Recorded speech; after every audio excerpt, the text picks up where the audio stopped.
నమస్తే. నేను మీ అశ్విని కుమార్. భారతదేశంలో అతిపెద్ద రాష్ట్రం. లోక్సభలో ఎక్కువగా ప్రధానమంత్రి ఎవరవ్వాలి డిసైడ్ చేసే రాష్ట్రం. పూర్తిగా రాష్ట్రం గత 10 సంవత్సరాలుగా వాళ్ళ ఆధీనంలో లేదు. మళ్ళీ నరేంద్ర మోడీ తర్వాత ఆ వ్యక్తి ప్రధానమంత్రి అయ్యే అవకాశాలు ఉన్నాయన్నది ఒక స్పెక్యులేషన్ వినబడుతున్న వేళ ఆ రాష్ట్రాన్ని డీస్టెబిలైజ్ చేయాలి, అస్థిరపరచాలి, హవాను తగ్గించాలి. ఆ వ్యక్తి ఆ రాష్ట్రాన్ని వదిలి పక్క రాష్ట్రాల్లో కూడా ఎన్నికల ప్రచారానికి వెళ్తున్నాడంటేనే అతనికి రోజు రోజుకి ప్రజల్లో ఎంత ఫేమ్ వస్తుంది, దాన్ని పూర్తిగా రివర్స్ చేయాలి.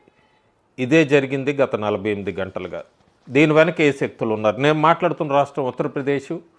యోగి ఆదిత్యనాథ్ గురించి, నోయిడాలో జరిగిన అల్లర్ల గురించి.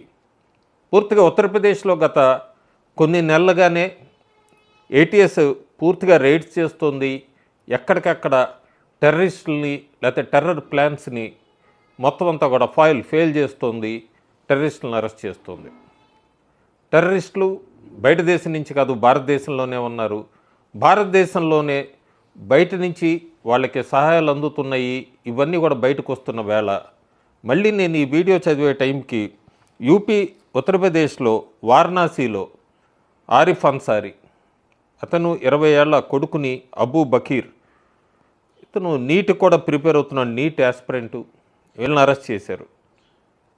అరెస్ట్ చేస్తే ప్లాన్ ఏంటంటే పూర్తిగా ఎలక్ట్రానిక్ డివైజెస్ అన్నీ దొరికినాయి. ఐఎస్ఐ మాడ్యూల్ ఏంటంటే అటాక్ రైల్వే స్టేషన్స్, అలాగే ఈ మిలిటరీ సైట్స్, వీటన్నిటి మీద దాడి చేయడానికి ప్లాన్ చేసినట్టుగా వాళ్ళు ఎంక్వైరీలో లేదా ఇన్వెస్టిగేషన్లో, ప్రైమరీ ఇన్వెస్టిగేషన్లో తేలింది. దీని వెనక ఎవరున్నారు అన్నది కూడా పూర్తిగా వెలుగు తీస్తున్నారు. ఇంకో పక్క ఉత్తరప్రదేశ్లో కూడా రెజ్యూమ్ చేంజ్ చేయాలి, ప్రభుత్వాన్ని మార్చాలి. అదొక ప్రయత్నం. డీలిమిటేషన్లో 80 నుంచి 120 స్థానాలు అవుతాయి ఉత్తరప్రదేశ్లో. సో అక్కడ కూడా వాళ్ళకి ఇబ్బంది అవుతుంది. ఇవన్నీ కూడా దీని మీద నోయిడాలో పూర్తిగా కార్మికుల మీద ప్రేమ వచ్చింది. కార్మికులంతా కూడా వేతనాలు తేడా విషయం మీద నిరసనలు ఇవన్నీ మొదలుపెట్టారు.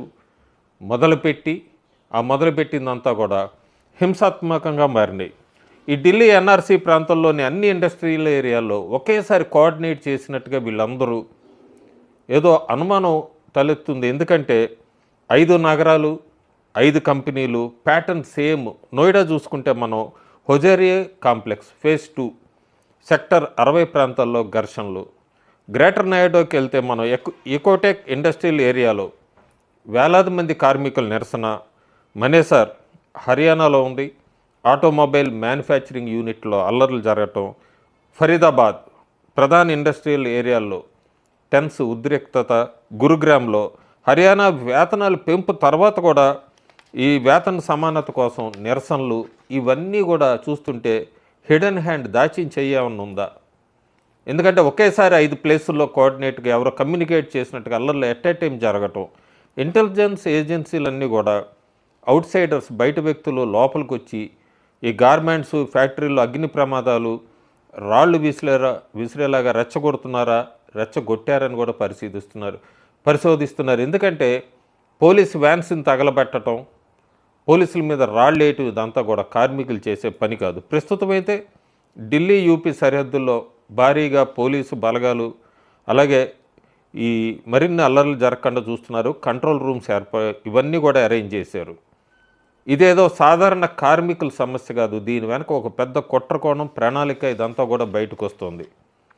ఇది అసలు ఎలా స్టేజ్ చేసినట్టు, ఇదంతా ప్లాన్డ్ అని కూడా ఎలా తెలిసింది అంటే క్యూఆర్ కోడ్స్, వాట్సాప్ గ్రూపులో చాట్స్, రాత్రిపూట ఫ్యాక్టరీలు కాల్ చేయాలనే ఆదేశాలతో ఒక్క రాత్రిలోనే గుమిగొట్టడం. వీటన్నిటినీ మించి షాకింగు అందరికీ తెలిసిందే, కానీ ప్రూఫ్స్ అంటారు. పాకిస్తాన్ నుంచి హవాలా డబ్బు. మెయిన్ ఇంటెన్షన్, ఉద్దేశం యోగి ఆదిత్యనాథ్ ప్రధాన విజయం లా అండ్ ఆర్డర్. ఆ లా అండ్ ఆర్డర్ని దెబ్బతీయాలి. యూపీ అంతా కూడా హింసలు చెలరగాలి. యూపీలో వచ్చే ఇన్వెస్ట్మెంట్స్ని దెబ్బతీయాలి. యూపీ సేఫ్ కాదని చూపించాలి. వలస కార్మికుల్లో భయం సృష్టించాలి. ఈ బంగ్లాదేశ్ నుంచి భారత్కు వచ్చిన ఎగుమతి రంగాలు, ముఖ్యంగా ఈ బట్టల పరిశ్రమల్ని, వీటికి అడ్డుపడాలి. నోయిడాని ల్యాబ్గా ఉపయోగించి బీజేపీ పాలిత రాష్ట్రాలన్నింటినీ ఇలాగే చేసి భారత ఎకానమీని పూర్తిగా ఆర్థిక వ్యవస్థను దెబ్బతీయాలి. నిజంగానే కార్మికుల వేతనాల పెంపు గురించి ఆందోళన నిజమేనంటే అవును నిజమే. మరి గవర్నమెంట్ పరిష్కరించిందంటే పరిష్కరించింది అదే రోజు రాత్రి. పూర్తిగా కనీస వేతనం 5,000 నుంచి ఇప్పటికీ పెంచి 5,000 పెంచింది. వెంటనే అమలు చేసింది. 21% పెంపు అది. అయినా కూడా మళ్ళీ హింసలు చెలరేగటానికి తర్వాత రోజు ప్రయత్నించినాయి అంటేనే అర్థమవుతుంది దీని వెనక ఒక పెద్ద ప్రణాళిక, ఉద్దేశం వేరేది ఉంది, కుట్రుందని. ఆ చాట్స్లో కూడా అన్నీ కూడా బయటపడిన వాట్సాప్ చాట్స్లో, గ్రూప్స్లో వాళ్ళు కమ్యూనికేట్ చేసుకుందంతా కూడా రాత్రి అవగానే కంపెనీలన్నీ నిప్పు పెట్టండి, బట్టల్లో నిప్పు పెట్రోలు ఇవన్నీ పోసి బట్టల మీద నిప్పు పెట్టి అంటించండి, కనీసం 10 బాటిల్లో పెట్రోలు పోసి కంపెనీ వైపు విసిరేయండి, బీర్ బాటిళ్ళు తెచ్చి వాటిల్లో పెట్రోల్ మొత్తం నింపు పెట్టండి. ఇది నోయిడా ఫ్యాక్టరీల్లో వేతనాల కోసం హింసాత్మక ఘటనలు జరిగినప్పుడు వాట్సాప్ చాట్లో బయటపడిందంతా కూడా. సో ఇదంతా ఇంత కుట్ర జరుగుతున్నప్పుడు ఇంకో పక్క కాంగ్రెస్ పార్టీ రెడీగా ఉంటుంది ఫేక్గా సోషల్ మీడియాలో అల్లర్లు ఇంకా పెద్దవి చేయటానికి. కాంగ్రెస్ హ్యాండ్లర్స్, ఈ సోషల్ మీడియా హ్యాండ్లర్స్ అనూష్ తివారీని అలాగే మిర్ ఇలియాస్ని వీళ్ళిద్దరిని కూడా అరెస్ట్ చేశారు. ఎందుకంటే 14 మంది చనిపోయారు హింసాత్మక ఘటనలో, 32 మంది గాయపడ్డారు నోయిడాలో అంటూ కూడా వాళ్ళప్పుడే ట్విట్టర్ లాంటి చోట వీటన్నిటి మీద కూడా ఫేక్గా ప్రచారం మొదలుపెట్టారు ఇంకా ఉద్రిక్తలు సృష్టించడానికి. నోయిడా పోలీసులు ఎఫ్ఐఆర్ ఇవన్నీ కూడా లాడ్జ్ చేశారు, వాళ్ళని అరెస్ట్ చేశారు. యోగి సర్కార్ అయితే చర్యలు తీసుకుంటోంది. 350 మంది పైన ఈ హింసకు సంబంధించిన వాళ్ళని ప్రేరేపిత చేసిన వాళ్ళని అరెస్ట్ చేశారు. 100 మంది పైగా వాళ్ళని ఇన్వెస్టిగేట్ చేస్తున్నారు, ఇంట్రాగేట్ చేస్తున్నారు. ఈ వాట్సాప్ గ్రూప్లో సైబర్ టీమ్స్ మొత్తం కూడా డీప్గా వెళ్ళి దీని వెనక ఎవరున్నారు ఇవన్నీ కూడా ఇంట్రాగేట్ చేస్తోంది. 500 పైన ట్విట్టర్ ఖాతాలు ఎస్పీ, సమాజ్వాదీ పార్టీ, కాంగ్రెస్ ఈ పే ట్రైల్స్తో ముడిపడి ఉండొచ్చని దాని మీద కూడా చేస్తున్నారు.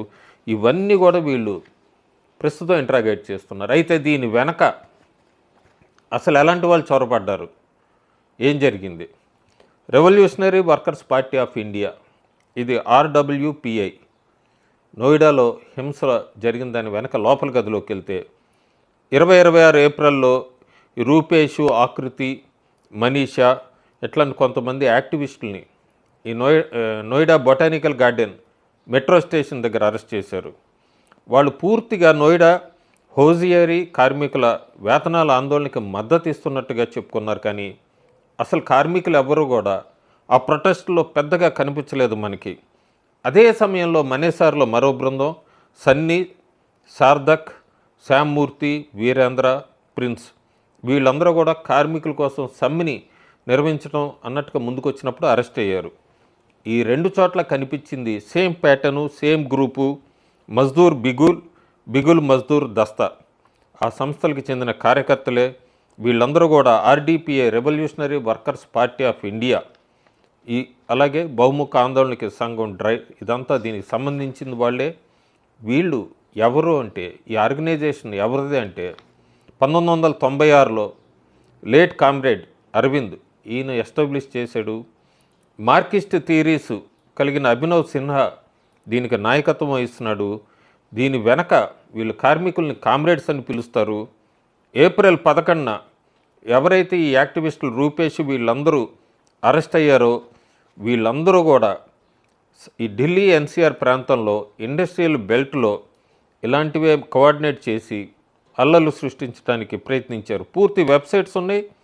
ఇండెఫినెట్ జనరల్ స్పెక్ట్రమ్, ప్రభుత్వ వ్యతిరేక కార్టూన్లు, నక్సల్ స్ఫూర్తి మార్కిస్ట్ లెనినిస్ట్ తరగతి యుద్ధాన్ని, లేబర్ కోడ్స్కి వ్యతిరేకంగా యాంటీ ఫ్యాసిస్ట్ విప్లవాన్ని ప్రచారం చేయటం, ఇదంతా కూడా ఒక పెద్ద కుట్ర వాళ్ళ వెబ్సైట్స్లో ప్రమోట్ చేస్తుందంతా కూడా. వాళ్ళ లక్ష్యాలు ఏంటంటే వాళ్ళ టార్గెట్ అంతా కూడా వలస కార్మికుల్లో భయం సృష్టించటం, యూపీ పరిశ్రమల్ని దెబ్బతీయటం, ఎగుమతి రంగాల్ని ఆటంకపరచడం, లా అండ్ ఆర్డర్ వైఫల్యం అనే కథను తయారు చేయటం.